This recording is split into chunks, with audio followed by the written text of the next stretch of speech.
Welcome to board chapter training in second quarter September. I'm Lori Putnam. I'm the chapter and survivor support director for C.O.P.S. And I will turn it over to Nikki. Hi, I'm Nikki Sparrow. I'm the chapter specialist. And before we begin today, there are a couple of things I'd like to mention. Please use the chat feature to engage with other attendees, and please use the Q&A feature if you have a question. I'm Stephanie Anderson, the National Chapter Liaison. Thank you for joining us today. And I have a message for you from my good friend, Connie Moyer, who is the National President of C.O.P.S. Connie, what would you like to share with us today? Thank you, Stephanie. It is a pleasure for me to, unfortunately, I can't see you all. The host has spotlighted your video. Does that matter? That's good. You're good. Okay. I got distracted. Welcome to my just keep swimming, everybody. Just keep swimming. Anyway, I'd like to invite you all. I'm so glad that you've jumped on here for this training. And as you all know, we are doing the virtual to try to open up schedules for other people, and it will be posted to where you can watch the recording. It takes a village, folks. It takes a village. And as your president, I need to remind you of our mission statement. It is rebuilding the shattered lives of survivors as we go through this journey. And that is exactly what you as chapter members do. You are the boots on the ground, and we need you out there. You're our eyes and our ears. And it is really working together and for the greater good. We've got some exciting things going on for those of you who've kind of followed the move from the Petoskey to Estes Park. It was wonderful. However, there was challenges there. We had almost close to 300 spouses. And normally we're at around 160. So the staff did excellent understanding, and so did the spouses, understanding that we have a whole new venue and a large amount of survivors. So we do look forward as we go on this journey together, growing, because we are growing as an organization. And with growing, there comes bumps and sometimes pain with growing. But after we get past the bumps, it all runs smoothly. And as you've heard me say many, many times, we just have to keep swimming and moving forward, because it is all about working together for the greater good. Again, I thank you each for being on here, and grab a hold of each other's hand as we walk this journey together. I'm done.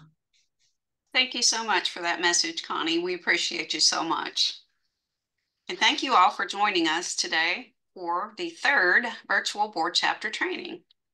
It's a pleasure to have you all here with us. We look forward to sharing some great information with you and taking your questions as we go along and also at the end. That being said, I'm going to turn it over now to Diane Bernard, our Executive Director, and Sarah Sloan, our Communications Director, who will be sharing with us a segment about news from National. Take it away, ladies. All right. Thank you, Stephanie. I am Sarah Sloan. I'm the Communications Director here at the National Office, and I am just going to do the first part of our presentation, and then I'll turn it over to Diane. So let me share my screen. And share. Can I see that? All right. Stephanie, are we good? Can you see that?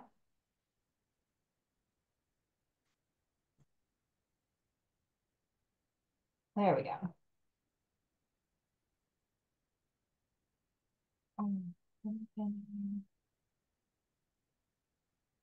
Okay, bear with. There we go. Okay. So, since I was with you guys the last board chapter training, the first thing that we discussed was chapter merchandise, and I have a date for y'all. We have decided that as of November 11th is when we're going to roll that out, because we need to allow our staff to actually be in the office. And so with our very, very busy hands-on programs and our national conference coming up, all of our staff and a lot of our merchandise is actually traveling. And so November 11th is a good date for us to roll that out. We are going to have a set design, and you can see a preview right there to the right of your screen. Each state will have the flag design with a thin blue line, and then of course the chapter and just our normal motto, Rebuilding Shattered Lives. These shirts are going to be available to you at an affordable cost. I can guarantee that they're going to be cheaper than anywhere else that you can find them to be made, and we want to do that as a service to you all.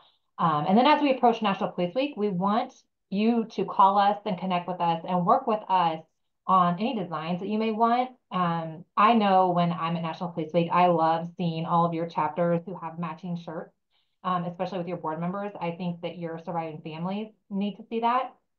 And also for staff, it helps us, but it just looks so awesome and so uniform. So if we can help you with new designs for that, we are happy to provide that. So that'll be coming in November. And if you have any other ideas, just send them our way. Also, we're always taking suggestions on new merchandise. We can't offer everything because, as you know, we have to order a certain amount. But if there's something that you think that we're missing in our shop, please send myself or Nicole an email. We are always happy to hear your suggestions.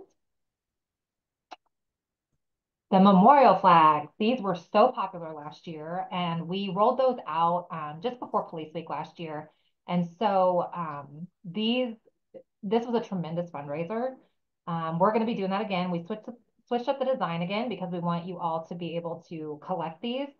We're going to ask for another $50 donation to have it shipped to you right now after you order, or for that $100 donation, you can have it displayed at National Police Week. We're going to hang them around the ballroom again, just like we did for the gala and throughout Police Week.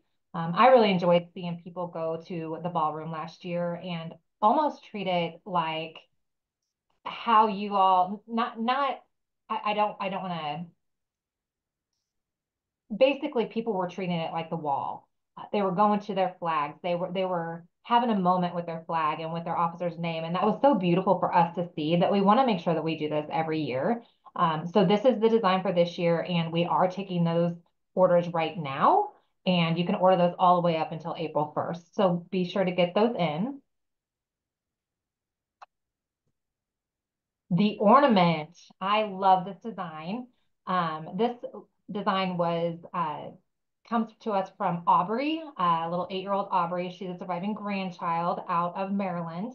Her and her mother, Bethany Loxton, designed this. And so those actual ornaments will be here at the end of the month, and we'll start engraving those. We've already got several orders for those. Again, this is another one of our successful fundraisers, and those are a $100 donation to get the ornament. We can customize them with your officer's information and end of watch. And again, those are available to ship before Christmas. I don't have the deadline on here, but I will get that to you guys. Or you can opt to have yours displayed all through the holidays. We have a beautiful Christmas tree here at the national office, decorated in all blue lights. And that's another really beautiful thing for us to have at the office, is because all those ornaments hang there. And when we come into work, it's right there in our front area. And it reminds us of why we do what we do. And we get to see all your officers' information and pay tribute to them, and as well as honoring you guys. If you choose to have those displayed on the tree, they will not ship to you until January, but we will certainly get those out to you. Hi, Sarah. Can I ask a question from the chat regarding the flags? Absolutely. Will one flag per officer's name be displayed in the ballroom, or will you do multiple if that is what people pay for? So whatever is paid for, we will display, because we understand that several family members will be ordering these. So we make them on demand. So, and that's why we are adamant, do not remove your flag, because it may not be yours.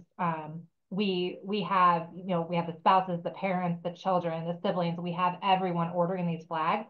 And so we try to hang those by alphabetical order.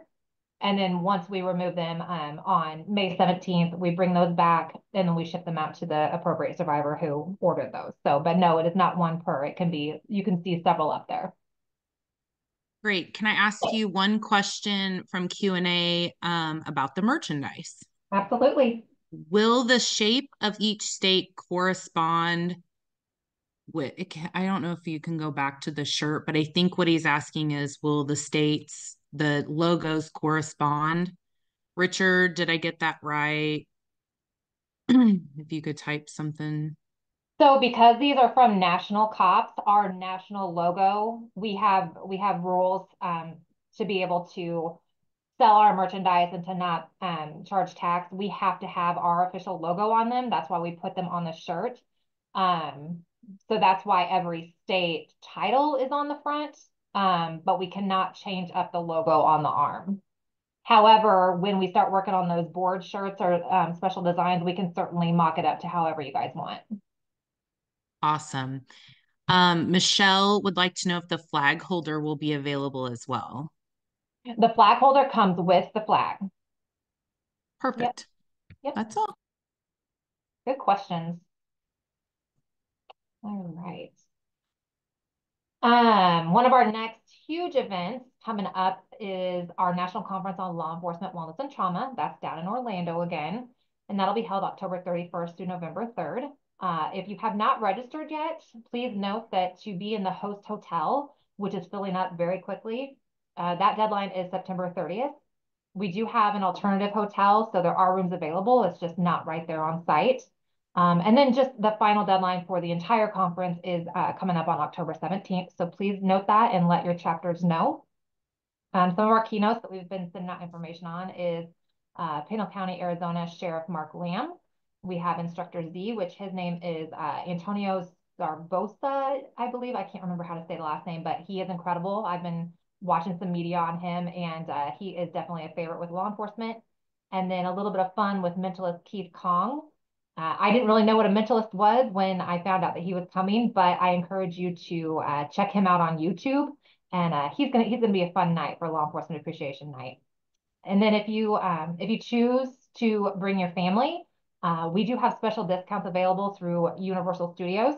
So be sure to check those out. If you have any questions about the national conference, feel free to reach out to our training team, and they'll get you what you need.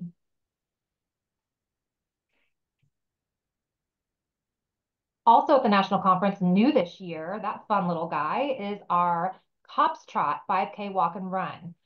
Information on how to register to this is going to be sent out to everyone that's registered already. So we're not making this out to the public. It's just to the registered participants. But that's a new fun thing. We wanted it to be that wellness piece. And so we wanted to have activities. And at the same time the 5K is going on, we're also going to have a really awesome yoga class going on, just to kind of start your day and really get motivated to get in that wellness aspect of the conference. And for the first 1,000 attendees to register, Relentless Offender, our good friends over there at Relentless, are donating these awesome little sling bags. We sell these in the store too. We have black ones in the store, and they sell out every time we have them. So for them to donate these is really cool. And then you get that special 40th anniversary patch right there. So if you have not registered, there's a lot of perks to registering right now, getting in there before that deadline. So again, if you have any questions, feel free to reach out to our training team. Since I reported last time, these retreats are the ones that have happened. Most exciting is our Outward Bound is back. We have not had Outward Bound since 2019 due to COVID restrictions. We were not able to attend for almost 5 years. So this is an exciting time. And those 18 young adults had a blast, and they had incredible weather. And you'll be seeing more pictures when our magazine comes out. But I can guarantee you this is one of the favorites of those young adult survivors. We also had our young adult camp. 82 attendees went to that. Adult children's retreat, 78 attendees, and fiancés and significant others retreat. They had 12 attendees. This is actually one of our bigger retreats for fiancés and significant others. I think we had 15 registered, which we were excited about. Unfortunately, 3 had to cancel, but it may not look like it, but that retreat is growing, and we're so excited for them. I'm gonna jump in here. We don't have pictures for them yet, but we have siblings and spouses also happened. And okay, they're making a move. Do you have the you have the numbers. Never mind. Yeah. I'm gonna shush and sit back here and like and we're working on Diane's trust issues of Sarah. I think we added some slides since I last. I'm sorry. So siblings and spouses, which I know Connie briefly touched on that they did make the move to Estes Park.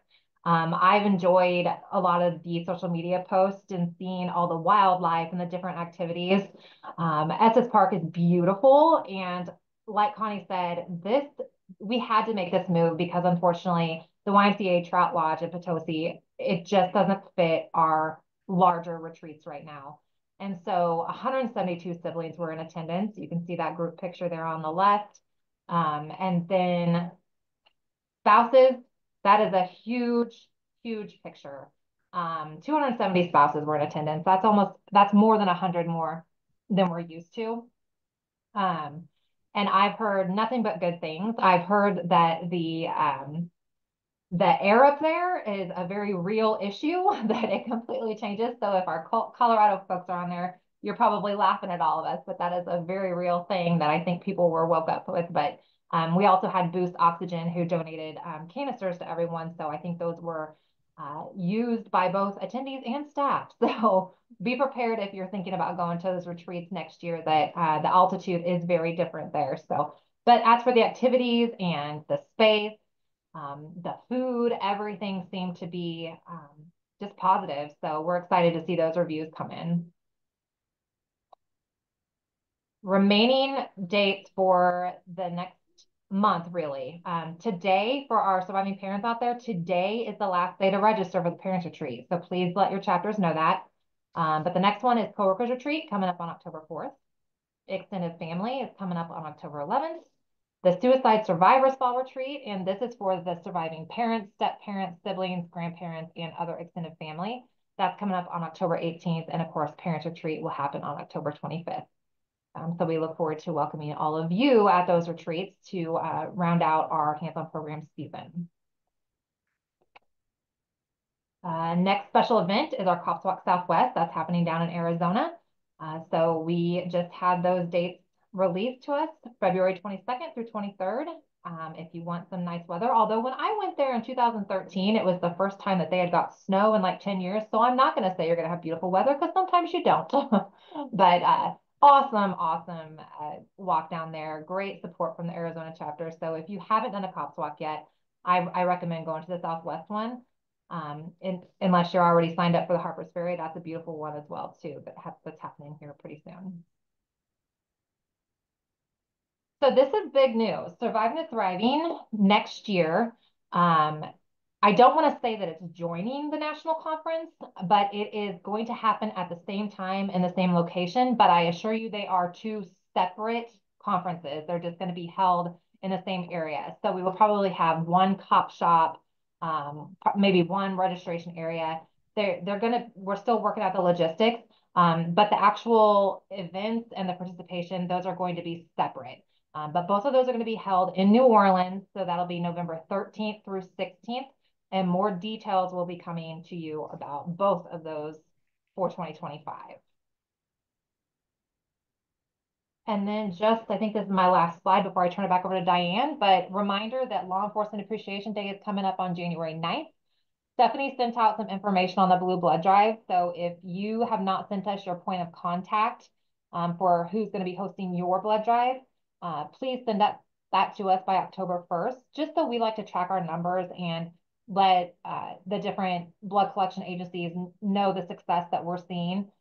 They provide us a lot of support in return. And so we just want to show that they are growing. And I mean, really, these blood drives, I think it's for every person that donates, we save 3 lives. And so just the small things that we do are making such a big difference, and in the name and honor of our officers. And so I appreciate all of you being involved with those. National Police Week 2025, I just completed the invitation for that, and that is in review. We have to send that to our partners at FOP and the National Law Enforcement Officers Memorial Fund.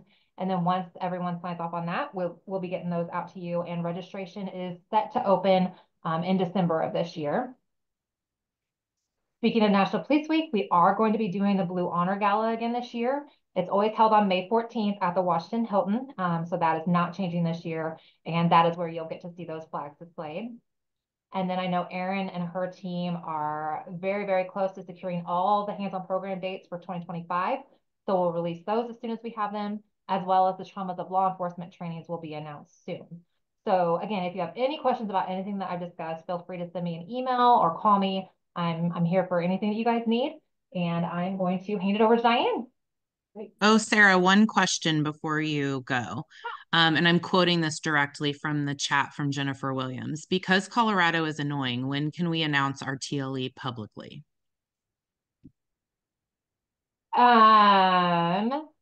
So I encourage you to connect with Quabana Asante because we have to make sure that all the contracts are in place because sometimes our contracts we think are in place and something changes and it could completely change the date. So just connect with Quabana and his team before you release anything. Thank you so much. Thank you guys. Thanks, Sarah. Sorry, I didn't review your slides adequately prior to going. Okay, well, thank you all for letting me join you for a little while. I'm going to just have a few things to talk to you about, some updates from the national board. But before we do that, I want to just get everybody participating a little bit with this board chapter training. So I would like you all to just look at, did my screen change? I just want to make sure it changed. Yes, it did. Okay. It's not showing on my screen. I don't know why that did that. So I would like you in the chat to put serving on a chapter board is awesome because I want to talk about what excites us, what gets us excited about sharing, being on the chapter board. And Lori, if you can, as these chats come in, if you can share some of those with us, I think that would be really energizing for us to see what everybody's getting out of serving on a chapter. Sure. I will do it. Working with other survivors. We get to meet so many awesome survivors, making connections, helping others brings healing, being involved with surviving families and connections, love our survivors,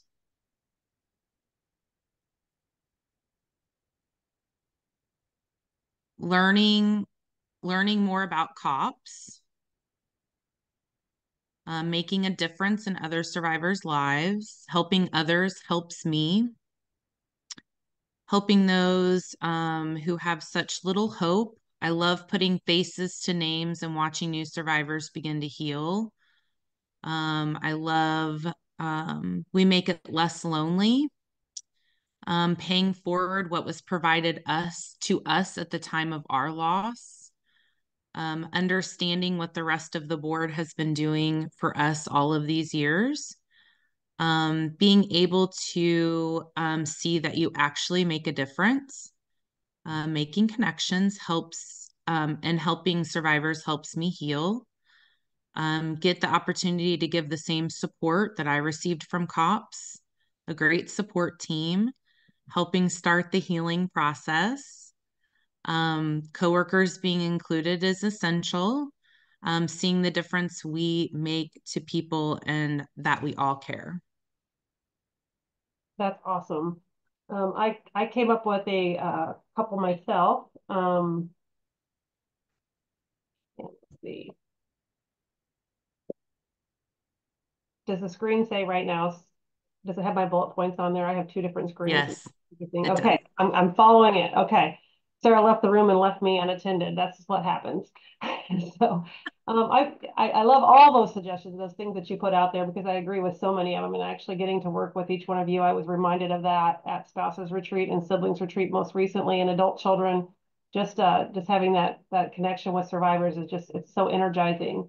But when I was brainstorming myself is that, you know, the ability to give back to that organization that helped you and helping others being part of your own healing process, opportunity to go and do interesting things. Like I've had many opportunities in my role to go and do interesting things, and I see every one of you all there, so I know you're getting to do interesting things too.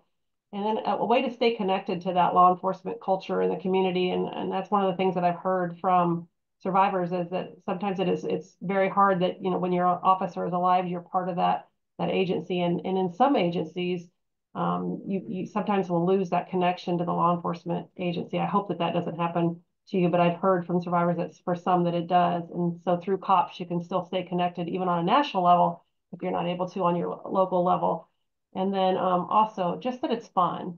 And if you consider your own chapter board, and you can't say it's fun when you're thinking about your own chapter board, then I encourage you to make sure that you're including fun into your chapter board, to make sure you're having fun with each other, because I think it's really essential. If you're going to want folks to volunteer to be on a chapter board, you have to keep it fun. So, okay, let's do it again. We're going to do chat again. So we're going to say serving on a chapter board is challenging because, and if you could start putting some things in the board in the chat that is challenging about your role Audits. on your chapter That board. was number one. Audits are challenging. Audits. It can Audits be are challenging for thankless. us too, for sure. It can be thankless. Getting folks to participate. Everyone's loss is different. Different opinions, time consuming, compassion fatigue, a lot of moving parts, dealing with diversity, facing a family for the first time, Awesome. meeting new people, the rules that we have to follow, trying to get old survivors and revive the chapter. The amount of loss we have had over the years has been challenging. We need more help to be more effective. Lack of communication between different entities. Awesome. Dealing with different personalities.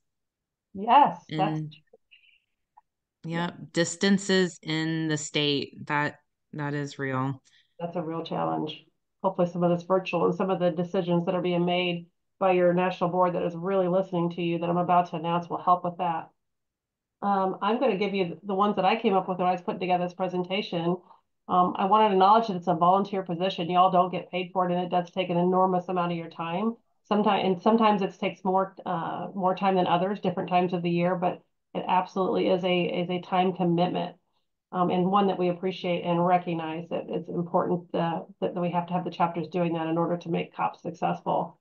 You are exposed to secondary trauma when you meet the new families. Several of you put that in there, that it was, it's difficult to meet those families for the first time. But I know just personally, every time I hear a survivor's story of what happened to their officer, how that's changed and impacted their life, that I absorb a piece of that. And each one of you absorb a piece of that every time you hear those stories. And you have to do things to mitigate that, to make sure that secondary trauma that you're experiencing doesn't keep you from being healthy. You need to have ways to unload that, to regularly talk to a counselor or find something to do to deal with that that additional stress that you have on your life from hearing those stories and absorbing that trauma. After a period of time, it's really important to be able to take breaks from that too, and to realize that your whole life doesn't need to be every year after year of absorbing everybody else's trauma. At some point you have to take a little bit of break and then come back to it. That's also very healthy to do. People who are grieving can sometimes be very difficult. I know I'm not telling you anything that you don't know, but sometimes, especially in those, the family dynamics that are now just completely, so they have been just completely changed by the death of the officer. Those family dynamics are super hard to deal with. Sometimes people's personalities are hard to deal with, and people, when they're grieving, a lot of times they act in a way that they maybe wouldn't have otherwise. So that's all hard things to deal with. And the other thing that I know that can be challenging is that the more you do this, and I find it myself too, just in my role, the more I do this, that being the C.O.P.S executive director, or being the president of the chapter, or being the treasurer, or serving in your role can become a part of your identity. And it's okay to an extent for it to be a part of your identity, but it can't be your whole life. And it's really hard sometimes to keep balanced. And so that's something that the board talks about a lot of times, is how can we keep our chapters and our national board and our staff, how can we keep everybody healthy while at the same time we're still serving survivors? So there's that's challenging. And so that's one of those challenges of serving on the board. I'm going to do one more of these chat quizzes, but I'm going to ask, why do we have term limits for C.O.P.S chapter boards and for national board? We have term limits for both. Why do we have term limits? What are the benefits of that? Or why do they exist? Put that in your chat for me.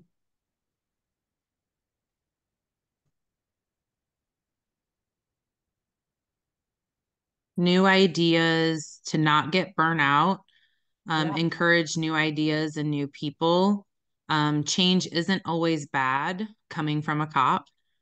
To eliminate burnout and introduce new ideas and new ways of doing things, preventing burnout. Sometimes we need to take a step back and get new ideas, more involvement from survivors, lets new people have an opportunity to join. That was the next three. A fresh perspective. I like that. For exactly what you said, doesn't become your identity. Transfer of duties for security and auditing purpose. Won't get complacent. And to get new people involved and fresh ideas. Those are all great. I love the comments about becoming complacent. One of the things after you do things do things for a long time, it's you learn the ways you can cut corners sometimes, and cutting corners is not necessarily good when you're entrusted with well, all the financial stuff and the trust that survivors put into us. Cutting corners is a really bad idea. So following up on the ones that I came up with is that term limits allow and require new people to be involved. If the success of the chapter is it's a requirement that we bring in new people, then we're going to work harder on bringing in new people, right? One of the things that we've been hearing, and I've heard this a couple times over the past year, is that new people sometimes hesitate to get involved because they don't want to take something away from somebody already in the position. Like they don't want to run for president because they know how important being president is to somebody on the board, or they don't want to run for treasurer because they know how much somebody enjoys being treasurer. And it sometimes will keep people from stepping up. They know how important the chapter is to that person, and they don't want to compete because generally the people that are interested in serving on chapter boards are really nice people, right? They really like to be they're nice and they're kind, and they don't want to hurt somebody's feelings. And so if we don't force somebody to step back and take a break, then those new people may never get involved. You guys nailed this one. New ideas and approaches are critical to keep the organization evolving through time. I just think back over the last 10 years that I've been at C.O.P.S and how many things have had to evolve because of just different events that have happened. We had to evolve through COVID. We've had to evolve through adding 9/11 cancer deaths to the membership of C.O.P.S, and now we're evolving with the new suicide law that happened. We're evolving constantly and having new ideas and adding new things like changing locations and adding young adults camp, different things that we've added over the years. Those all came from new ideas that were introduced. I think that's important that we're introducing those also in our chapters of, so we've been doing things a certain way. What can we do? What can we do to make something a little bit different and more interesting and make people get energized about C.O.P.S again? The biggest example of that to me in this last year has been the change to moving the two largest retreats to Estes Park, and just the numbers, how that instantly energized our siblings. We had about 30 or 40 more siblings go because we made a change, and spouses, we basically doubled spouses retreat by making that one change. So new ideas are super important. I already talked about secondary trauma. It's necessary for all of us to have a break to establish that balance. The out of balance sense of identity can happen if we don't take those breaks. And then the last thing, and somebody else nailed this as well, best business practice can get lax, corners can be cut, and that's a big risk to C.O.P.S. And if you're in a chapter that has not had this happen to you, you may be like, what is she talking about? But we do have chapters every year that we have to intervene in because they have stopped following the financial guidelines that we have in place. And that's a problem. Like sometimes the expenses are not being handled appropriately. And that happens every year in chapters. So it's not something that we're dreaming up to try to say, we want to, from the national, we want to impose these rules that are hard to follow on chapters because we're jerks or because we're trying to be hard. And the reality is that we put them in there because of examples of what has happened in chapters, and we want to make sure that that doesn't happen to your chapter. So it's really important that we do not allow the chapters to get lax on doing the things that they're required to do. Okay, so our national board has met. I'm going to go back a little. I'm going to talk to you about it first before I put it up there. Our national board has met and has been talking for a number of years on how do we solve some of these issues we have, where we have sometimes the same people that have been in place in the chapters, basically running the chapters for many, many, many years. And I want to first just say that we are not blaming those survivors who have stepped up and have run the chapters for many, many years. Those chapter members have worked extraordinarily hard to make the chapters into what they are today. But what we do see is that it's hard in some chapters when we have people that have been in place for a number of years. It's hard to get new people involved. We've also seen that that we're all very creative, and that there are ways currently in our bylaws to go around term limits. We just kind of talked about how important it was to have them, but you can get around term limits in our current bylaws by saying, you know what, I've already served 2 terms as president. I can't be president anymore. So we're going to create other positions that are appointed, and we're basically going to take the duties of those elected positions and we're going to put them onto appointed positions. Examples of that are like financial advisors or financial directors that are basically serving as treasurers, or executive directors that are basically serving as presidents. And in some cases, we've even seen it as extreme as our treasurers not even having access to any of the finances because these appointed positions are there. That's a problem when it comes to, you know, the good business practices for a nonprofit board. And I'm not saying every chapters that have directors and financial advisors are doing this. I'm absolutely not saying that. I'm not saying that anybody's doing anything wrong. What I'm saying is that that's not the best practices. And when we cut corners, that's when we have problems. And we have had a number of problems over the last couple of years because of that. So the board has, over the years, I've been listening to them for the last 4 or 5 years, talk about how to address this. And our board this year has spent a lot of time on this in January and in July at our meetings. And they have elected to present to you amending bylaws. And what they want to do is they want to standardize the elected and appointed positions on the chapter boards. And that would be that basically saying chapters have the ability to have a president, a treasurer, a secretary. Vice president is optional. That's the same as it is now. And the trustee is optional, same as it is now. Those are elected positions. So elected positions, as you know, are voting positions. You also have the option, we'll have the option of having non-voting positions of a chaplain, police liaison, and parliamentarian, and trustee. But what the board is going to eliminate is any other director type of positions that might assume the role of those elected positions. Those are like your chapter directors, your executive directors, your finance directors, financial advisors, and they're titled different things in other chapters. But they're basically our positions that have a lot of the same duties as what the elected positions are. So those are no longer going to be allowed to have. So if you have somebody that's currently serving as a chapter director and they want to run for president and be a president, they absolutely could do that at the next election cycle. So what the board has voted to put out to you all is proposing to change the chapter bylaws to this that would become effective on April 1st of 2025 to give you all an opportunity to react to this, to try to figure out how to transfer some of the duties that are on your directors back to your elected positions. And so that would be effective on April 1st of 2025. And those current people that are sitting in those director positions are eligible to run for the other board positions that are elected, or to slip into a non-voting position that's allowed as well. What this is going to do is it will eliminate shifting those duties from an elected position to an appointed position. It actually makes term limits become what term limits are supposed to be, which is you're on the board for two terms of 2. You can serve 2 times, 2 years each time, and then after that point that you have to rotate out of that position. Currently, you can still rotate into another position on that board, like you can serve 2 terms as president and then come back as secretary. But I would also encourage you that if your chapter is doing that regularly, that you're probably not getting enough new people involved. It's really healthy to take a break after serving a couple terms. So that's 4 years on a board. You should really consider taking a break before you come back in another position. And during that time, maybe while you're taking a break, it does not mean that you have to step back from being involved in the chapter at all. What I would encourage you to do is to take those leaders that have the experience, they know what they're doing. I would take those leaders and I would use them in another capacity.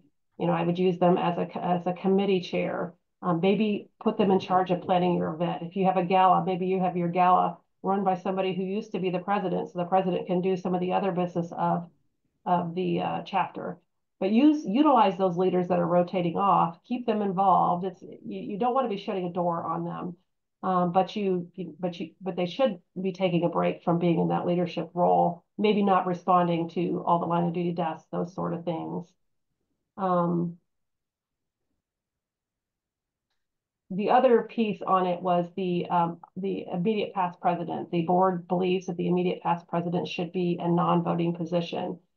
And that the reason that the board has talked about that the immediate past president should be a non-voting position is because that immediate past president is their role. If you think about the role of the immediate past president, that role is to support the president and to bring the history of what has happened in the chapter to the president's attention. So they don't do something that maybe is ill-advised because they didn't know the history. That role is definitely as a support role for the president. And so the board had made the decision to eliminate that immediate past president position. I'm going to move on here. The other proposed changes to the chapter bylaws would be that the dates and the locations for those most important meetings of the year, these are the meetings that involve the elections. It's the annual meeting and the business meeting prior to the annual meeting. We want to make sure that everybody has access to those meeting dates and times. We want them to be set well in advance. And I know that would be the goal of everybody to set those well in advance. But so people can plan to be there and should attend those meetings. So we are going to require that those be the dates and the locations be sent into to national so we can assist in publicizing those dates for you. Obviously, you can put them on your website. We will make sure they're available on our website. So if you have any, maybe a chapter member or a survivor that has never been involved before and doesn't know exactly how to get involved, they'll have one place that they can go and they can see, okay, there's a meeting coming up. And if I want to serve an election, these are the meetings I have to go to. So we're going to ask that you send those to us. Probably many of you have them already set for next year. And if you don't, I would encourage you at your next meeting to talk about when you want to do your business meeting prior to your election and when you want to have your annual meeting each year so we can make sure that we're publicizing those. Okay. This also allows us, and you think it also allows national to monitor that an election has actually taken place. We have had over the past year some chapters that just didn't hold elections like they were supposed to. So that's a problem because then you don't even have a sitting board. And so this allows us to catch that prior to it happening so we don't have to play catch up later and say, oh gosh, now we're holding elections months later and we have a chapter board that doesn't even really have any legal board members to it. And that's a big deal when you're talking about like taxpayers' money and not taxpayers, but you're talking about donors' money, and you're talking about money that is tax exempt, and there's certain rules the IRS wants to have in place to make sure that we're taking good care of that money. And if we don't have a legal treasurer and a legal president and a legal secretary, that's a problem. So we want to make sure the elections actually take place as required, and that's from experience that we had to put that bullet point on there. A couple other things, these are not probably going to be a big deal to you because we really have never allowed write-in candidates for chapter elections or proxy votes. We've never really allowed that. It's never been a thing. But we didn't have it written down anywhere. So we just added that to the bylaws that we're not going to have, if you have two candidates for a position and somebody else shows up at the meeting and wants to also write their name in as a candidate, they can't do that. They have to have attended the meeting before and declare their interest in them and attended the meeting in order to be in the election. We also, the board has decided that annual meetings can be conducted in person, virtually, or a hybrid of a combination of both. And that's to address the concern that everybody has put out there. That is that, like, even in the state of Missouri where I live, it's a good 8 hours from one corner of the state to the other. So getting to an annual meeting in person, that in itself could keep somebody from running for a position on the board. So we're going to allow that to happen either in person, virtually, or hybrid. You guys can decide how to do that. But before, that wasn't in the bylaws that you could do that. So we've formalized that as it's your choice to be able to do that or not.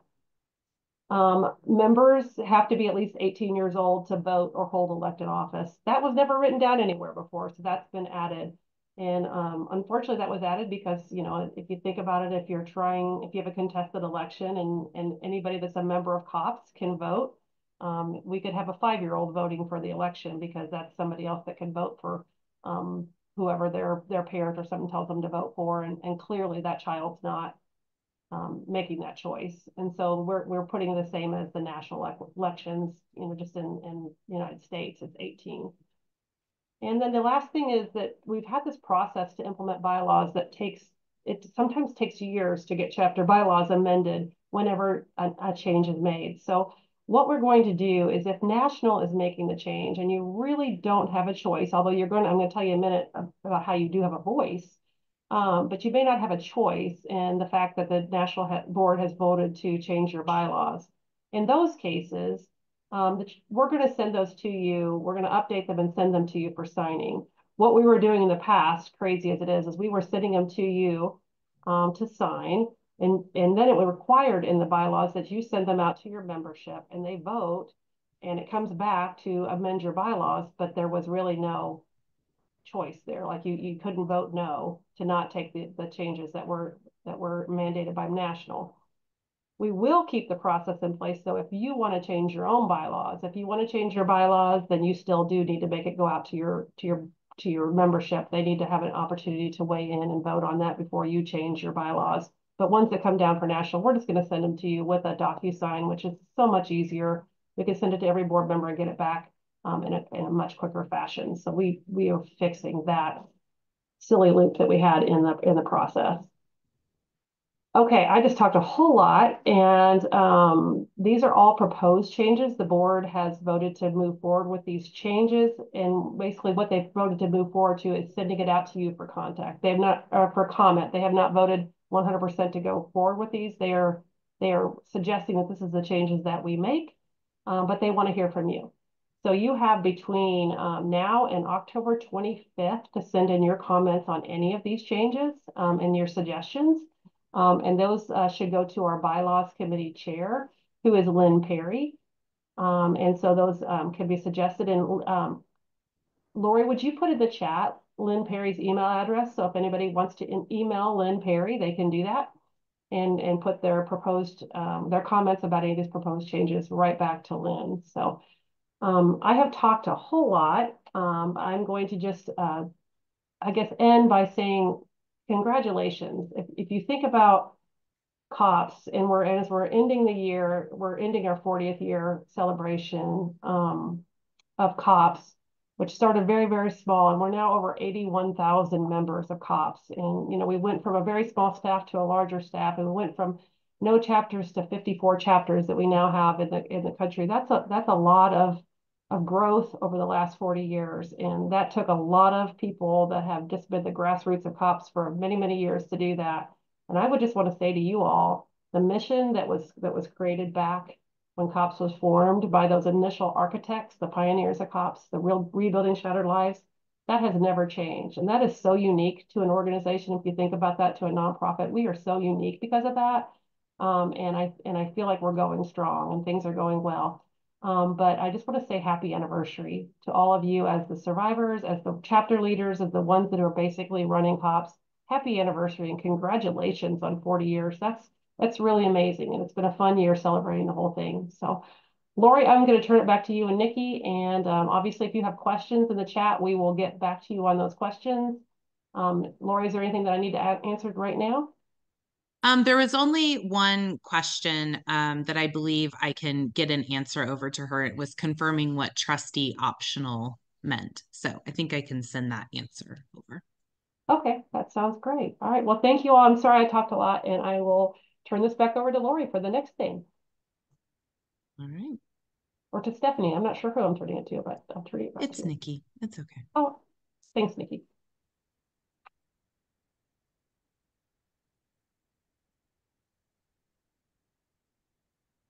Okay, before we move forward and begin our next presentation, I would like to give a shout out to Tammy Gilstrap. She was the first to register for the third quarter board chapter training.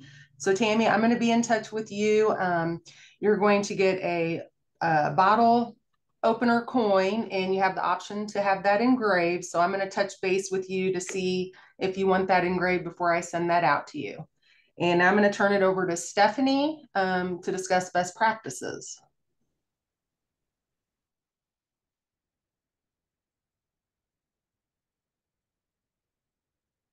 All right.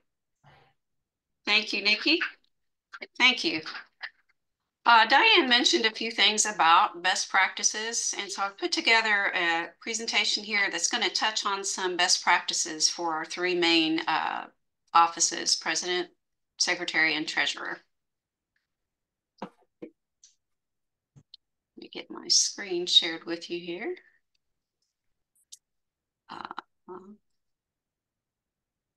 There we go.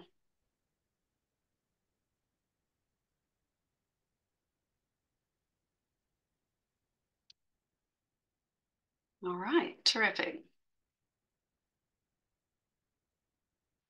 So starting out right off the bat, something that maybe we haven't covered that we should have. You need to make sure that all of your board members have an up-to-date copy of your chapter bylaws. Every board member should be familiar with the rules, regulations, policies, and procedures outlined in the bylaws. There should always be at least one printed copy of those bylaws at every meeting for reference when needed and for chapter membership to view if they would like. If your chapter has individual chapter SOPs, they should also be distributed to all board members, present at every meeting, and also available for chapter membership's review. The national bylaws and SOPs are available on the C.O.P.S national website. National SOP 3.0 specifically addresses chapters and should also be distributed to all board members and on hand at all meetings.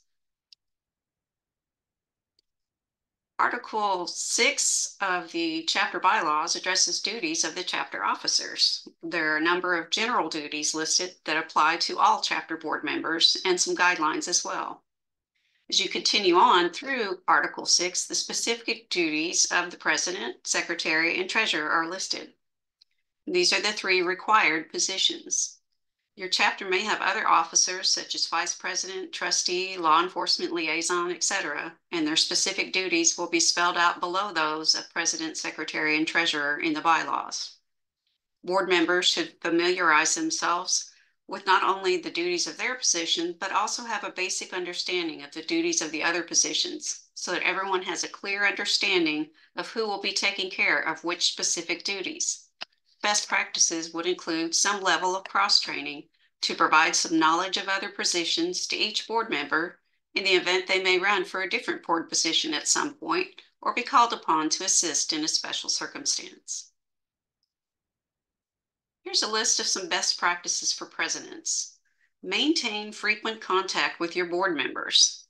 Don't conduct chapter business or voting via text messaging. Email is the preferred method if in-person is not feasible, as it provides documentation. Facilitate and lead meetings. As the president, you are the chairperson of the board, and as such, keep those meetings focused. You want to try to adhere to your agenda and move things along in a polite manner without letting things wander off on unrelated tangents or too excessive debate. If an issue doesn't need to be settled right away, you may revisit it later by tabling it until another meeting. This is a big one, RESPECT. You need to give respect in order to earn respect. Treat your board and all survivors as equals. You're all survivor volunteers and all should be treated with kindness, courtesy, respect, and compassion. Yes, you are a leader and you should lead by example. Diplomacy. Let's face it, there are going to be differences of opinions as you conduct your chapter businesses and meetings. Try to de-escalate any tense situations. Give each person a reasonable amount of time to share their ideas and positions on matters up for debate, so long as they are being respectful. Do not participate in nor allow others to engage in yelling or other loud behavior, insults, rude comments, or personal attacks. You have the right and the duty to keep things civil. Another fact of life, there will be personality conflicts. Keep your chapter focused on the mission of C.O.P.S. Personal differences should be set aside in favor of working for the good of the chapter and survivors. Remind your board that although not everyone is going to be best friends, they should still be friendly in order to accomplish the goals of the chapter in rebuilding shattered lives. Moving on to the secretarial duties, documentation is a big one. One of the important duties of the secretary is to take the minutes at all meetings. There are some helpful tools to guide your board in this practice. Taking notes and or using a recording device are some of the basic tools that will help you capture the important information in a meeting. If you need the speaker to slow down or speak up, let them know in a courteous manner. Minutes, what to leave in, what to leave out. Here's some guidance to help you decide. Some things that you'll definitely want to include are pictured here in the circles surrounding this in the minutes. I'll let you read over those at your leisure. Highlight a few of them. Want to document your action items, next meeting details, announcements. A good place to start is with an agenda. The president, who will be leading meetings, should provide an agenda prior to the meeting so that all present will have an idea of what is to be discussed. And the president may request input from other board members when making the agenda. There are templates for both agendas and meeting minutes available in the database. Under the chapter status button on your chapter record, go to Forms and Documents tab and scroll down to Meeting Agenda and Meeting Example PDFs. I've got that circled there for you. I'm going to show you here what those look like. I realize you won't be able to see it real clear on the screen, but if you look those up on your database, you'll be able to see them. Now, this is just an example here of the meeting agenda. Your agenda may include more information, but these are some of the typically included segments here. Call to order, attendance, treasurer's report, old business, new business, adjourned meeting. As an added bonus, I have secured on the Chapter Officer Resources page on the National C.O.P.S website. We've added completed examples of an agenda and meeting minutes from a chapter that does a great job with these and graciously agreed to share their documentation. And there's a template for the meeting minutes that you'll be able to access on the database. Meeting minutes serve as the official record of your meeting. Include what was done, not necessarily every single thing that was said. In particular, you want to pay special attention to action items such as motions, votes, and decisions, announcements, and next meeting details.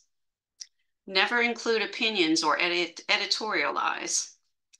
Also, there is no need to summarize each officer's report. You can simply attach their written report to the minutes. Fiscal responsibility. It is particularly important to document all votes for expenditures in your minutes. I cannot stress this enough. No chapter funds should ever be spent without a vote of approval in advance from the chapter board. Receipts for all expenses should be promptly submitted to the treasurer, and receipts and other records should be kept for at least 7 years. Don't forget to document in your minutes any actions taken that occurred in between meetings, such as email votes, conference calls, etc. It is not good practice to conduct chapter business via text messaging. Once again, an email is preferable so that details of communication can be documented. As soon as possible after your meeting, provide your fellow board members with a draft of the meeting minutes and ask for feedback on whether anything needs to be changed. Drafts of the minutes should not be shared outside the chapter board until they are approved, with the following exception.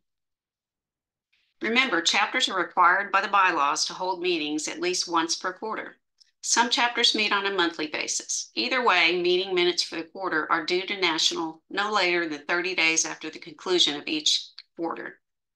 Should you encounter a situation where your minutes will not be officially approved until after that deadline, it is acceptable to submit a draft of those minutes to National, which should be marked as a draft and will be replaced in our records by the final approved copy when that is received.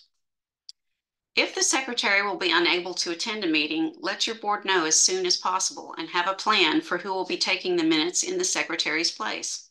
This needs to be clear to everyone before the meeting begins. Don't assume that someone else is taking the minutes just because they have paper and a pen.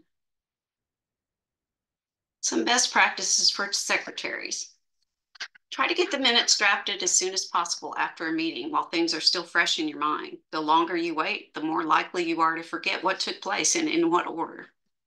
Use those bi-weekly reports provided by National when contacting membership. for such instances as notifying of meetings or events. There is no need to maintain a separate master list for your chapter and try to keep it updated. Notify National of any changes of survivor contact information so that we can maintain the accuracy of the database and have the most up-to-date information all in one place and available through your reports. There are now 3 versions of that biweekly report. One is for an email list, one is for USPS mail list, and one that reflects all chapter members. Remember, all membership must be notified in writing via email or USPS letter at least 30 days in advance of all meetings.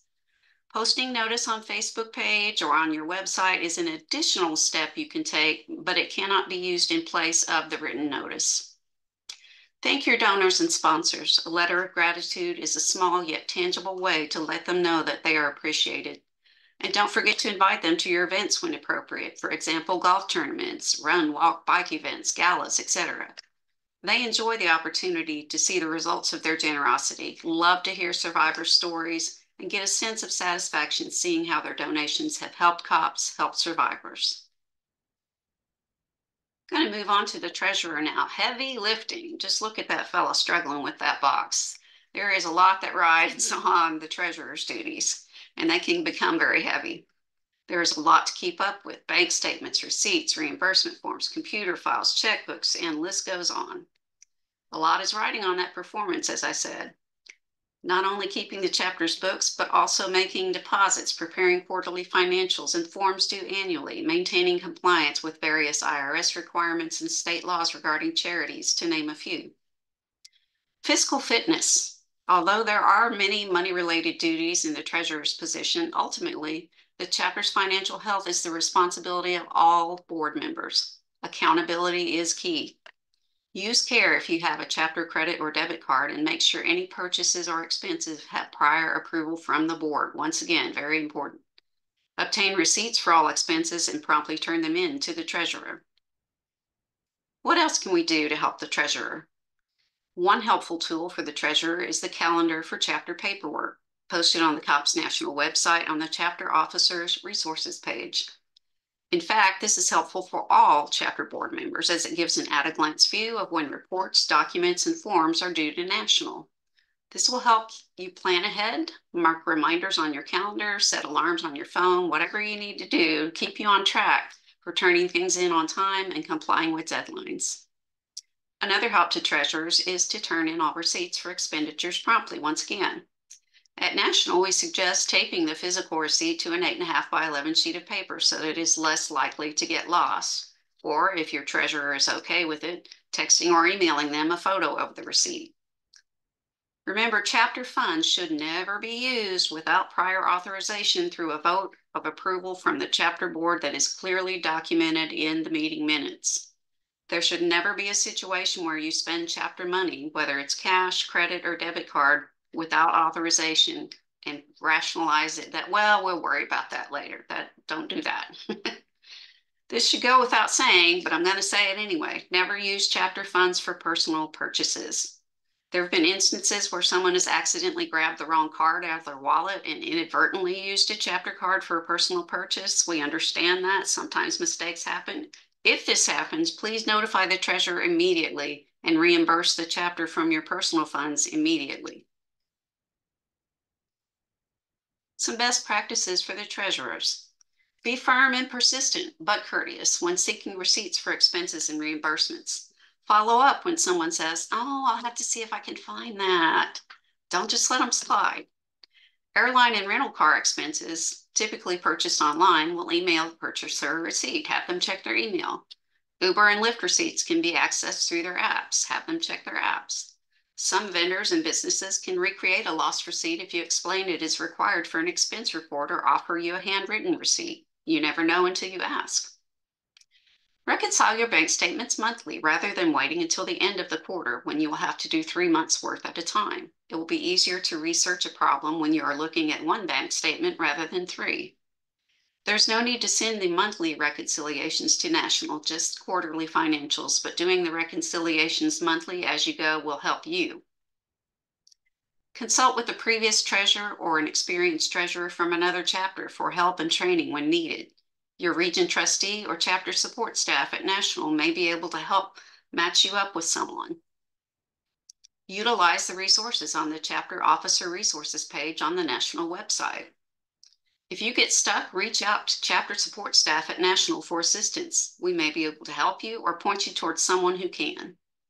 Don't procrastinate.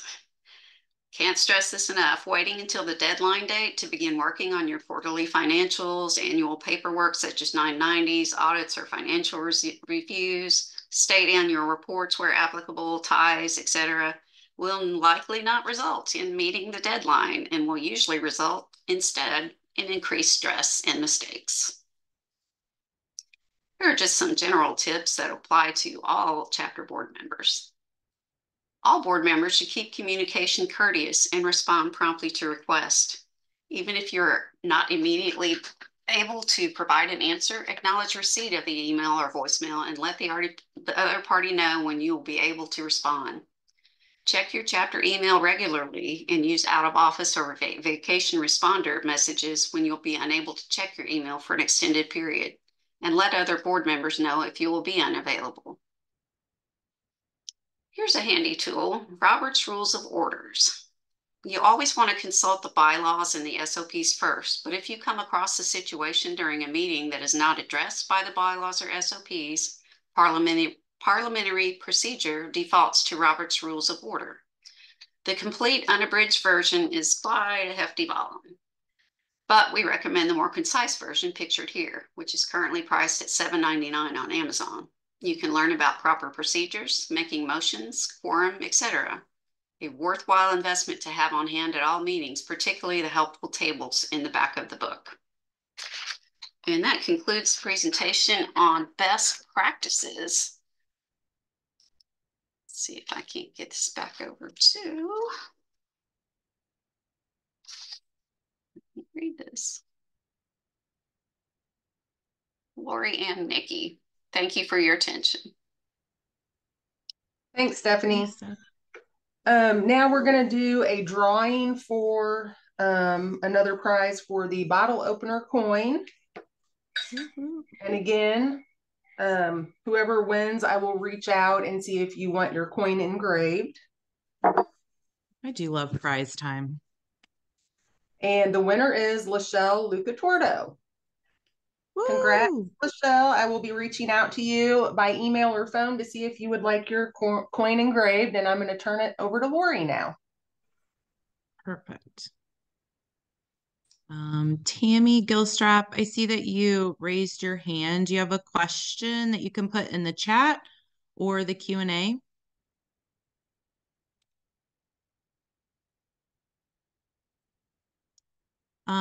Okay, so I'm going to share my screen and go over, oh, that's okay, Tammy. I understand the technology here, if I can get mine. Okay. So I'm going to go over with you today, responding to a line of duty death. So we have SOP 3.0 for the chapters, and in there is the responsibilities of a chapter as responding to line of duty death. And I know that you guys have access and do a great job of your response. I'm in awe of you every single day. So I just want to review that and then give you a take on what National does as far as response and our outreach to you and working together to take care of the family and the agency and to get the information for Police Week. So during my presentation, Alyssa is going to work the chat for me, and she can stop me for any questions that come up, or we can wait till the end. So in SOP 3.0, it goes over notification, funeral, outreach and follow-up, national C.O.P.S, what's due there and our process, who is the responding chapter, and a line of duty death without a C.O.P.S chapter. And first is notification. So in SOP 3.0, notifying the chapter president is the first order of business. And then contacting the regional trustee and putting together a meeting. And that meeting does not have to be in person. That can be a virtual meeting. It can be a telephone call, just to figure out who's going to be the designee for the line of duty death, who's going to reach out to the agency and be that point of contact. And then reaching out to the agency to offer support, seeing if there's things you can do with the funeral, and offering support to the agency. Some questions that we get is the hiring agency shall notify the surviving family. So we have had this come up in the past where C.O.P.S does firmly believe that that should be the notification process. So in today's day and age with social media, I know a lot of times things go out. Just be very conscious of the family members, as I'm sure you all are, and waiting for that public statement by an agency before notifying your membership of any funeral arrangements or the line of duty death. It should be made by that agency. Outreach and follow-up. So notifying your membership of the funeral and ensuring that you have your chapter represented at the funeral.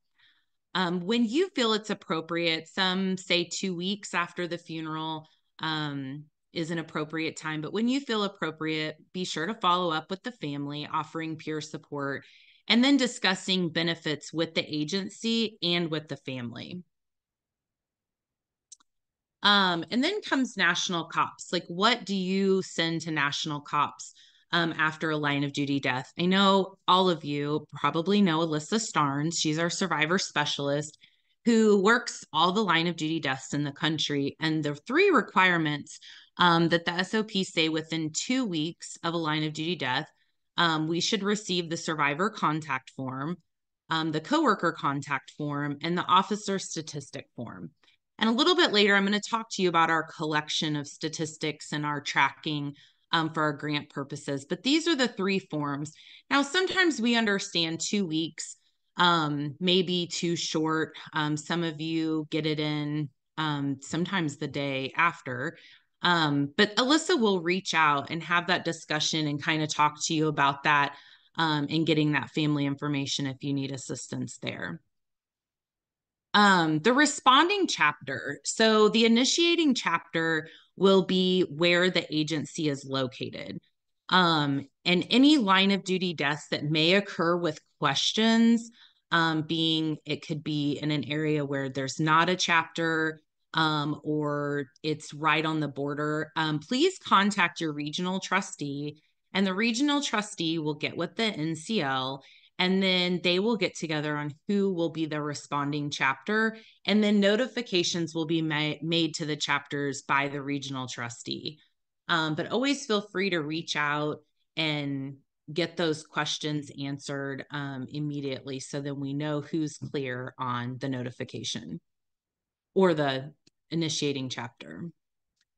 Recently, areas without a C.O.P.S chapter. So we do have some areas in the country that aren't covered by a C.O.P.S chapter, and it's come up of who responds and what happens with the family. So the region trustee, together with the national chapter liaison, will get together, meet, assess the needs, assess the geographical location. Like, where is it closest to, and where is it most manageable for a chapter board? And then they will assign or reach out to the chapter to say, hey, are you capable of taking this on, and getting the location for the responding chapter. So with that, sometimes the family information will come in and say, well, the agency is in one state and then the family lives in another state that may not have a chapter. We're working on a process to be able to assign the family immediately to a chapter so they aren't lost in our system and within the C.O.P.S organization without having that peer support. So we are working on that. And any that have happened so far from 2024, I know we've been reaching out to make sure that every fallen officer, agency, and family member is taken care of by a C.O.P.S chapter.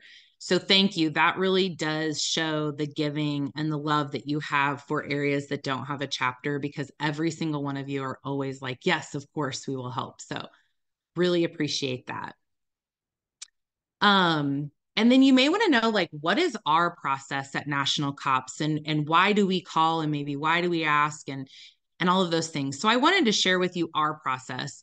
So looking at 3.0 and like specifically 3.3, we designed our process and kind of how we work together with our chapters based off of 3.3. So Alyssa or myself, or maybe it's Perry, will contact the chapter to offer support. You're going to hear this 99% of the time from Alyssa. She's going to reach out and say, how can we help you? If you need any help. Do you need help reaching out to the agency? Sometimes we have a point of contact with an agency that just happened recently. There was a coworker that attended something that we knew, and we got them right in touch, and it worked out great. Assisting with benefits. Survivor contact forms are super important. You probably hear that a lot. This is so we can contact the survivors about national hands-on programs, National Police Week, and then we do share a condolence letter and then a packet of information about what C.O.P.S is and the services and the peer support that's offered. So those are the importance of getting those items. And then also to talk about PSOB, to offer assistance with Part A and Part B. And next, Alyssa is going to be talking about PSOB. But our grant requires C.O.P.S to respond to 100% of line of duty deaths that happen every single year. So it's super important that we track the support that you all are giving and asking those questions and assisting with PSOB, both Part A and Part B. So we are able to get status updates for each part and help filing in the event that your chapter isn't able or the capabilities. We want to work together, and we're working together to support the agencies and families as a whole. So you can just lean on us for any kind of assistance. And then recently, as you know, we've added suicide into the criteria because of the PSOB law. And as a C.O.P.S chapter, in your response to suicide, there have been assumptions, I think, on the line of duty death status. And so as C.O.P.S, please don't say that suicide isn't a line of duty death. If you're uncomfortable reaching out to an agency after a suicide or the family, we do have Shelly Jones, our survivor outreach specialist, that is more than happy to assist you and your chapter in doing that outreach. Sometimes with suicide, we don't know all the details immediately following the suicide. There's a lot to unpack there. And so we just can't make a rash judgment on whether that is a line of duty death status. And as C.O.P.S, we don't determine a line of duty death. We don't determine that, but our entities of criteria do. So we just want to make sure that we're being inclusive and not responding with that's not a line of duty death with that. And then here's our contact information. I hope all of you know that we have a chapter and survivor support email address where the survivor contact forms automatically go. And you can send your address updates there, or you can ask any general questions that anyone in our team can answer for you. So I'm going to stop share and see if there are any questions for me before we move on to Alyssa. And I know Alyssa can't talk, so I'm going to promote her. So I think she was watching chat for me. Promote. I'm promoting you, Alyssa. Congratulations. It says failed to do so. Okay, can you hear me? I can. You can at least hear me. Hang on one second.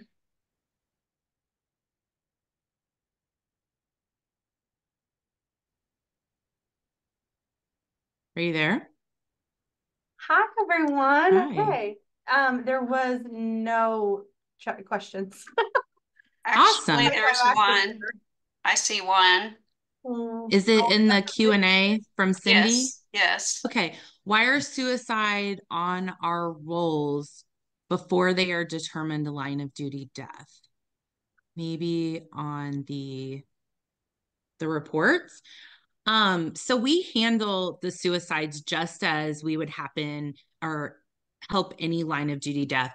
So we put that information into the C.O.P.S database, and then we work the steps along with our chapters and to determine, are they applying for NLEOMF? Are they applying for PSOB? And we track that all the way through, and always preface with families anytime like you have to be approved by the criteria and that ability to apply. So we do put them in there just like we would put in any line of duty death. And then if it is not determined a line of duty death, we remove them from the system with notes that say, it just actually happened where we worked really hard with the chapter to figure out if they were applying for PSOB and if there was any kind of, if they were applying for the wall. So it's not on a normal basis that we would remove somebody, but it does happen once we've exhausted all efforts to determine if it's a line of duty death based on our criteria. So I hope that answers that question there. And if there is no other questions, I will hand it over to Nikki. If there's a drawing for another prize, I just want you guys to know we appreciate you. I love the teamwork that we have when responding to a line of duty death. I think you guys are fantastic, and thank you so much for being with us today. So thanks. Thank you, Lori. I'm going to go ahead and do the final drawing for the bottle opener coin.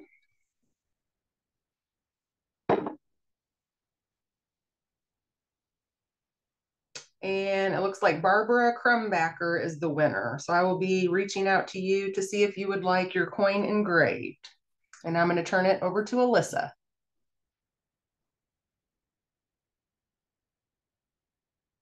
Sorry, I was still muted, guys. Can you hear me now? Yes. It had a pop-up. Okay, thank you. Okay, so I'm going to be going over, give me 1 second to get this pulled up.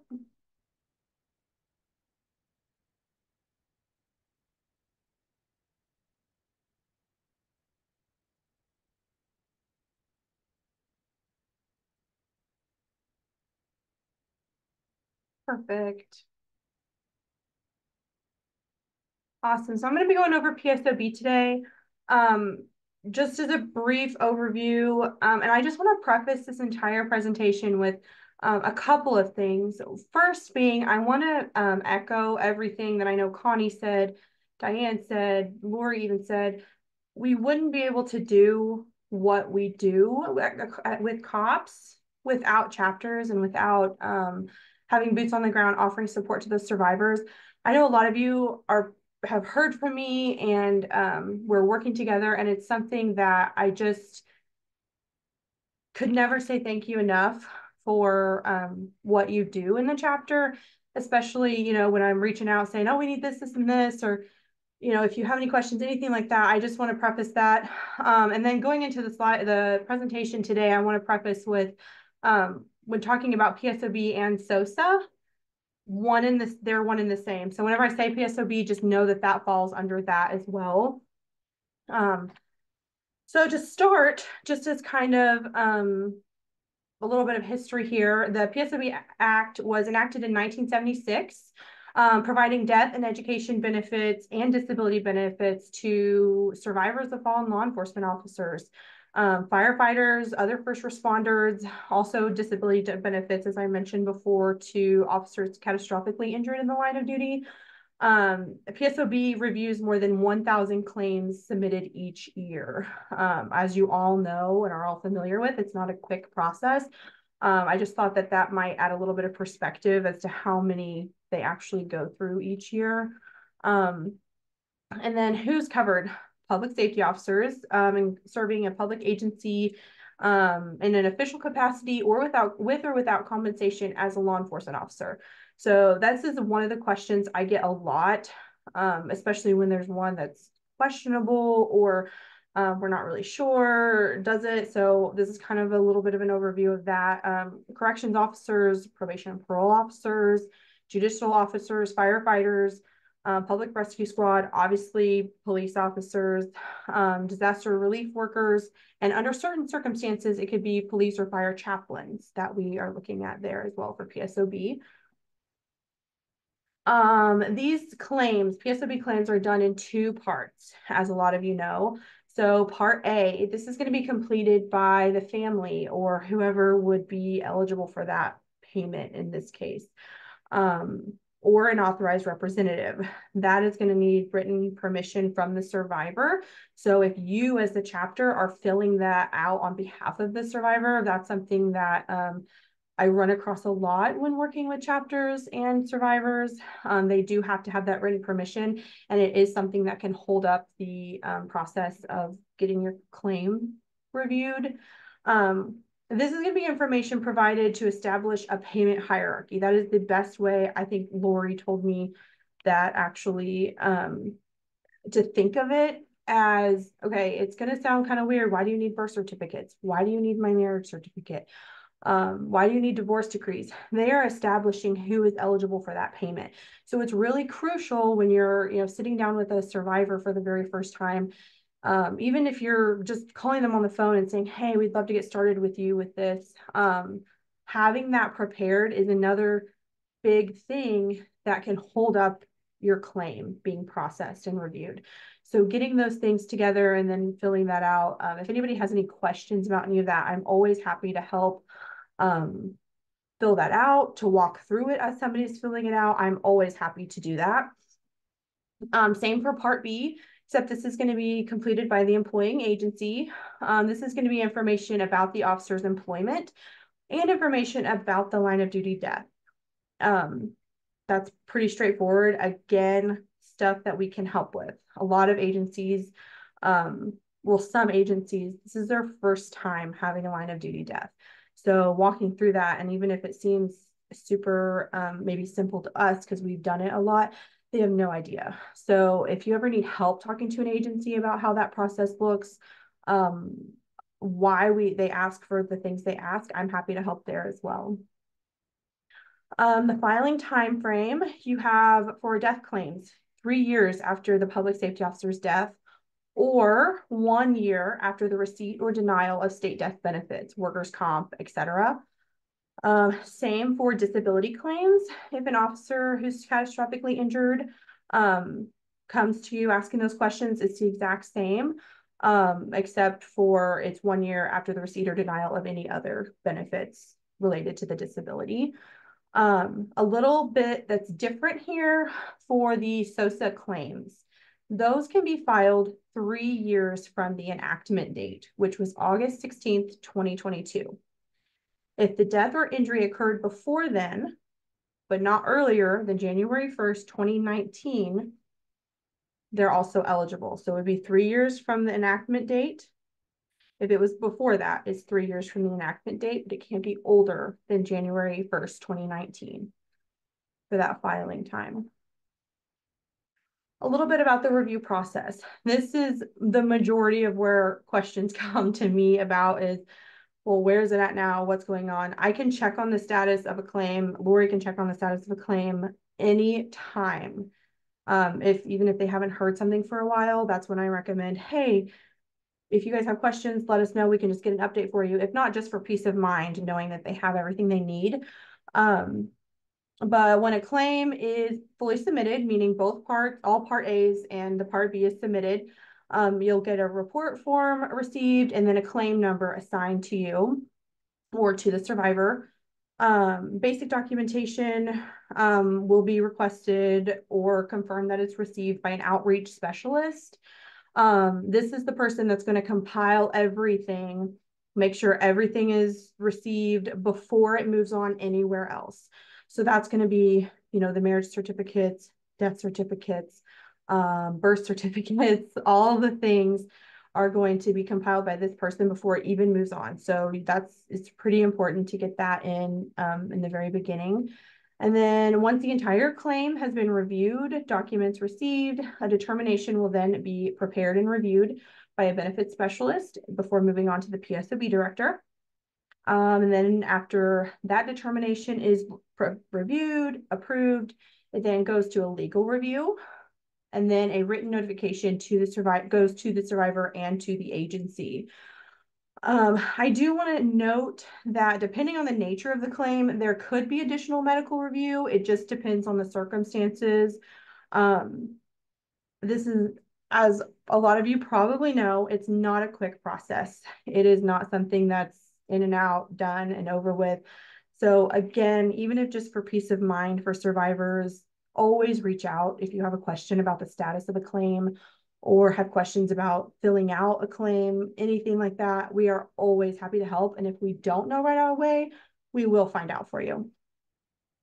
Like I just said, that was my excuse me, that was my very next slide. I can't reiterate enough how thankful we are for chapters to be there in person with survivors. Because I mean, we would love to be able to be there for each and every survivor. It's just not physically possible. So having the chapters help with that is so important and so appreciated. So if there's anything I can do or we can do to help in the assistance of even just that piece, please reach out. Please reach out. I'm always happy to help you. Something that we're actually really excited about that I'm sure a lot of you have heard from me also on this is our monthly PSOB and SOSA meetings. So each month we're hosting an informational meeting with the Department of Justice. Hope Yonka is the director of PSOB. She's on there typically also. And we invite families, agencies, and the chapter to this meeting. This is the meeting where on the 3-month mark of an officer's line of duty death, we will reach out. So I have a little graphic there to kind of give an example. So in October, this month's meeting, we're going to be inviting the families, agencies, and chapters who had a line of duty death in July. Also included in these meetings are any officers, families, agencies, or chapters that maybe we didn't have information for prior to July or that were not able to attend. So if you had a line of duty death in July as a chapter, the families will be invited, the agencies will be invited, and you will be invited to this month's meeting, as well as anybody who wasn't able to attend before July, or maybe we didn't have family information, or maybe there was a conflict or they weren't ready. We definitely don't want to force anybody to attend that isn't ready or can't or anything like that. And then to kind of give a little bit more, like in November, we'll discuss August and September fallen officers, December, October fallen officers, kind of going like that. Again, if you had somebody prior to those and you think only July people can attend these, no. If you were not able to attend one beforehand, you can attend. Just reach out to me. I'm happy to send you the link to register. One thing I do want to add that I try to let everybody know when I do talk to you is whenever you're registering there, if you could put your name and your chapter name or what state you're with, it's sometimes if you haven't been able to meet a survivor face to face, it's really beneficial for them to say, oh, that is my C.O.P.S representative in Illinois or Florida or wherever the case may be. And they can put a face to a name. It's just a place for survivors, agencies, and chapters to kind of come together as one and to hear the information. Again, there's going to be an overview of PSOB, and then C.O.P.S staff is also there as well to go over a brief overview of C.O.P.S services that we have, of hands-on programs that we host, as well as a brief insight into National Police Week. And so it's really important for us to get in front of them early and be sure we're on those meetings. If you have any questions about that, or if you think there is somebody that maybe should have been on there that hasn't been yet, or you want to attend again, whatever that looks like for you, there's my information and Lori's information. So you can feel free to reach out. Again, I probably said it 1,000 times in this entire presentation, but please reach out. Working together is so crucial, and I'm always, always, always happy to help you. So I'm going to turn it over to any questions that anybody may have. There were no questions. Oh, there's one that just popped up. What does PSOSA stand for? It's a good one. That is the Public Safety Officer Support Act of 2022, including suicide as a line of duty death. And if you have any more questions or want to read the actual act, I'm happy to send that out afterwards also to anybody who would want to see that. Yeah, that's excellent. Also, with our relationship with PSOB, those status checks and that follow-up information is really something to lean on Alyssa for if you need that assistance with that direct communication. So thank you. And thank you, Alyssa. Did great. All right. Well, oh, hold on. There's another one. Do you find that agencies often do Part A? You know, that really depends. Sometimes, like I mentioned earlier, sometimes it's an agency's first line of duty death ever. And they are just as lost as the family is. They lost that officer also. So sometimes you have an agency who unfortunately has had a lot of line of duty deaths and they know what they're doing, and they will. Some agencies have no idea whether that's they don't know how or they don't know that that's something that they can do. It's kind of a toss-up. I see it a lot of times in bigger agencies, smaller agencies, not so much. But that's where we as COPS and COPS chapters can say, hey, you guys are able to fill this out for the family if, again, they're having a hard time with it or they're just not ready. That's something that we could take off their plate if needed or wanted. Great, thank you. I believe now Connie wanted to follow up on budgets. So Connie, we'll turn it over to you.